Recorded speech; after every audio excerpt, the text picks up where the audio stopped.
a grandeza desse Papa estava na sua simplicidade de voltar à origem do Evangelho, em que Jesus nasceu na manjedoura, andava com os pecadores, com os publicanos, andava com as mulheres.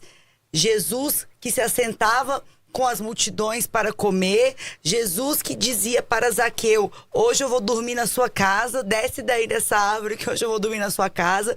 Então, quanto mais distante disso líderes religiosos se comportam, especialmente aqueles do cristianismo, mais diferentes da prática de Cristo eles se tornam. De onde vem, qual é a raiz teológica, social, epistemológica e política do hate jogado no Papa Francisco? Porque não deixa de ser impressionante que um homem, nós, como somos ocidentais, regidos muitas vezes pelas regras da Igreja Católica, e o catolicismo se refere ao Papa como a sua santidade, mas na sua santidade, o seu traço de humanidade faz toda a diferença de quais sejam as suas escolhas.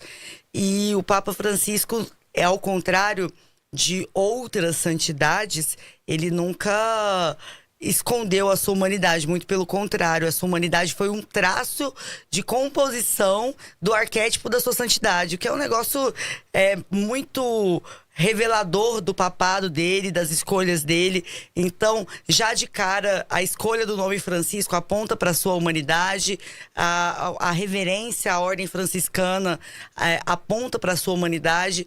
Eu não sei se já foi comentado aqui, mas a estética do Papa Francisco também aponta muito, não só para a sua humanidade, mas para qual humanidade ele acenava no seu papado, porque quando Bento XVI é anunciado, ele já sai com capa vermelha, com adornos dourados, muito incrementado, acenando para a glória, a ostentação, a sofisticação e o luxo do Vaticano, enquanto... Acenando contra, né? Não, o Bento. Ele sai dessa forma. Tá. O Bento, tá, Isso. desculpa. Ele sai de vermelho e dourado, acenando dessa forma. Enquanto o Papa Francisco vai na direção oposta. Sai com o seu aparato habitual, que é aquela roupa branca, com um crucifixo muito simples, prateado ali no pescoço, muito diferente do que foi o Papa Bento XVI. E isso, gente, é importante dizer, aqui eu não estou fazendo uma hierarquia de qual dos dois era melhor. A gente está falando da escolha de cada um. Então, num tempo muito curto, que eu ouvi o Tony e o Pablo mencionando aqui, que cobriram profissionalmente, isso é histórico. Eu não sei se outra geração teve essa oportunidade de cobrir 2 conclaves e tá indo pro terceiro, vai cobrir o terceiro conclave.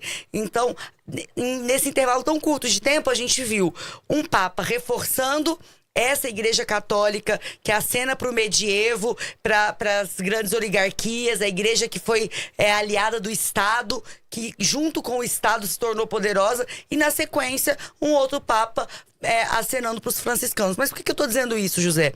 Porque se habituou a chamar esse Papa de progressista, se habituou a chamar esse Papa de comunista, e tudo isso por quê? Eu pergunto para vocês, porque o Papa seguia a Bíblia. Sim, porque o Papa seguia a Bíblia. É a Bíblia que manda ficar do lado dos refugiados. Não foi o Papa Francisco, o comunista, que inventou isso. É a Bíblia que manda chorar com os que choram. Não foi o Papa Francisco que inventou isso. Aliás, em diversas passagens bíblicas, a Bíblia determina que o estrangeiro seja uma prioridade e diz assim: vocês não vão oprimir o estrangeiro na terra de vocês. Isso se referindo à Bíblia destinada ali no Velho Testamento ao povo de Israel. Dizia: vocês foram estrangeiros na terra do Egito e lá vocês foram oprimidos, massacrados e escravizados. Vocês não têm o direito de fazer isso com os estrangeiros que estão na terra de vocês. Foi a Bíblia que determinou o cuidado com os pobres. Eu não estou falando só do Novo Testamento, do Velho Testamento e no Novo Testamento. A Bíblia do início ao fim. Manda cuidar dos pobres, manda cuidar dos estrangeiros, manda cuidar dos famintos, manda cuidar da natureza. Aliás, essa é uma das sentenças mais conhecidas de Apocalipse. Eu destruirei os destruidores da terra. A terra, essa terra que a gente vive e que agora no Laudato Si, que foi um dos capítulos mais importantes da Igreja Católica em referência à emergência climática, o que o Papa diz ali? Essa é a nossa casa comum. Nós estamos de passagem. Nós, humanidade, que somos absolutamente limitados pelo tempo, pela nossa matéria corpórea, nós vamos desaparecer. A Terra é a nossa casa comum e a gente precisa cuidar dela porque ela não nos pertence, ela pertence a Deus e a gente está aqui como hóspede. Tudo isso, José Luiz e Tony, já para devolver para vocês, tudo isso é bíblico. Por cumprir de maneira rígida e ao mesmo tempo simples a simplicidade do Evangelho, a beleza do Evangelho, a revolução do Evangelho. Por causa disso, o Papa foi chamado de comunista?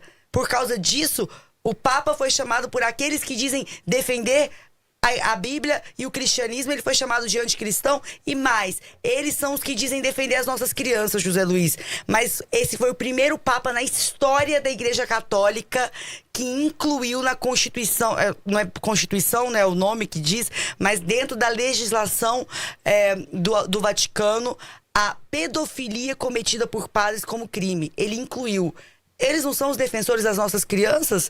Eles não são aqueles que acham que um casal homossexual de mão dada é uma ameaça para as nossas crianças. E aí eles fazem um escândalo. Agora, eles são incapazes de celebrar o único Papa que teve a coragem de colocar pedofilia no rol de crimes da Igreja Católica. Então, é preciso dizer aqui, são todos hipócritas. Se crucificam o Papa Francisco por seguir o Evangelho, são eles os verdadeiros inimigos do Evangelho.